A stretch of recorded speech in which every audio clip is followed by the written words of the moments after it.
Hello hi friends, மணி பாருங்கள் 6 மணி ஆச்சு. இன்றைக்கி கொஞ்சம் நம்ம லேட்டாக தான் எழுந்திரிச்சோம். அடுப்பில் நான் என்ன பண்ணியிருக்கேன்னு பார்க்கலாம். நேற்று வந்து கோயிலுக்கு போயிட்டு நைட்டு வர 11 மணி ஆயிடுச்சு.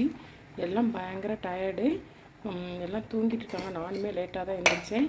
வாசல் கூட்டி தொளிச்சு கோலம் போட்டு வந்து சாமி கும்பிட்டுட்டு இதில் வந்து பார்த்திங்கன்னா பச்சைப்பயிறு வந்துட்டுருக்கு. குக்கரில் வந்து நம்ம தண்ணி கொதிச்சதுக்கப்புறம் ரைஸ் போட்டு இப்போ குக்கரை வந்து நம்ம மூடி வச்சிடலாம்.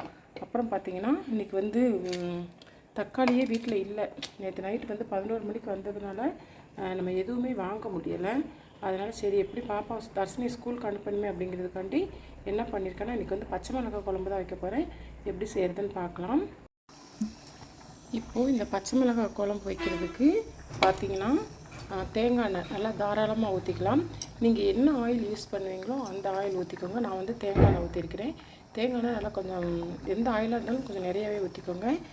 அதுக்கு வந்து பார்த்திங்கன்னா பூண்டு, பச்சை மிளகாய், சின்ன வெங்காயம் 3 எடுத்துருக்குறோம். அப்புறம் பார்த்திங்கன்னா தாளிக்கிறதுக்கு வெந்தயம், சீரகம், கடுகு, உளுந்தம்பருப்பு, கொஞ்சம் மஞ்சத்தூள், ஃப்ரெஷ்ஷான கருவேப்பிலை இருந்தால் நீங்கள் இது கூட போட்டுக்கோங்க. இப்போ நம்ம இதை போட்டுடலாம். நல்லா பொரிஞ்சு வரட்டும். அது கூட வந்து கொஞ்சம் பெருங்காயத்தூளும் சேர்த்து போட்டுக்கோங்க. பெருங்காயத்தூளும் போட்டாச்சு. இப்போ வந்து இது எல்லாமே வந்து நல்லா பொரிஞ்சு கடுகு உளுந்தம்பருப்பெல்லாம் போட்டுருக்கோம் இல்லையா, நல்லா வெடித்து வரட்டும். அதுக்கப்புறம் என்ன பண்ணலான்னு பார்க்கலாம். இப்போ பாருங்கள் எல்லாமே நல்லா பொரிஞ்சு வந்துடுச்சு. கருவேப்பிலை இருந்தால் போட்டுக்கோங்க. நான் கருவேப்பிலை இல்லை, அதனால் வந்து இந்த பூண்டு, பச்சை மிளகாய், வெங்காயம் எல்லாத்தையுமே நம்ம கொட்டிடலாம்.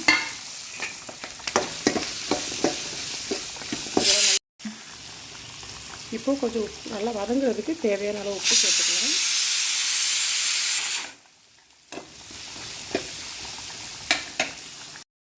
இப்போது பாருங்கள் நல்லா பூண்டு பச்சை மிளகாய், வெங்காயம், பூண்டு நல்லா வதங்கி வந்துடுச்சு.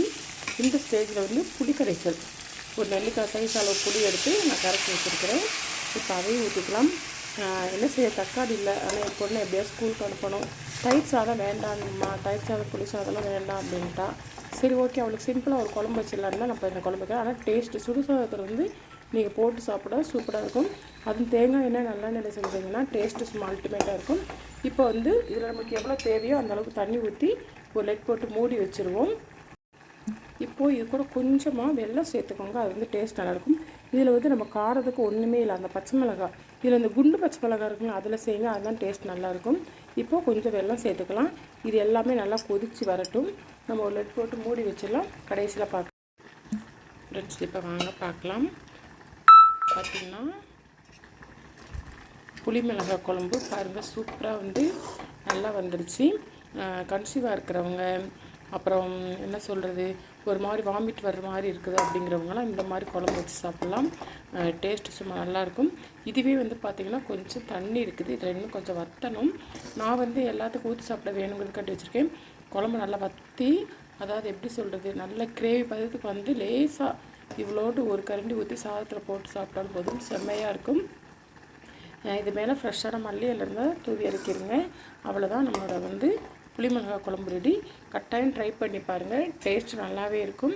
ட்ரை பண்ணி பார்த்துட்டு எப்படி இருக்குது அப்படிங்கிறத கமெண்டில் சொல்லுங்கள். Okay friends, okay bye.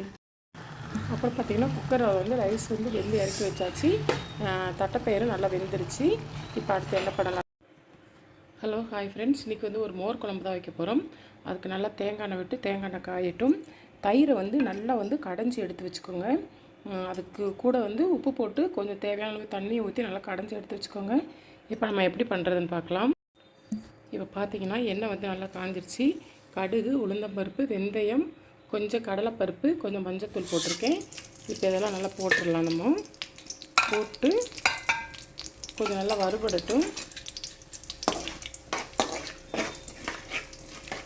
நல்லா பொரிச்சு வரட்டும். பொரிஞ்சு வந்ததுக்கப்புறம் பார்த்திங்கன்னா கொஞ்சமாக பெருங்காயத்தூள் ஒரு பிஞ்சின்னு சொல்லுவோம் இல்லையா, அந்த மாதிரி கொஞ்சம் பெருங்காயத்தூள். அப்புறம் பார்த்திங்கன்னா இது கருவேப்பிலை நல்லா வாஷ் பண்ணி வச்சுருக்கிற கருவேப்பிலை, தடியில் நல்லா அலசி வச்சுருக்கிற கருவேப்பிலையும் கொஞ்சம் போட்டுடலாம். போட்டு எல்லாம் ஒன்றா பொரிஞ்சு வரட்டும். அப்புறம் கொஞ்சம் சின்ன வெங்காயம், கொஞ்சம் வத்தல், இதையும் போட்டுடலாம்.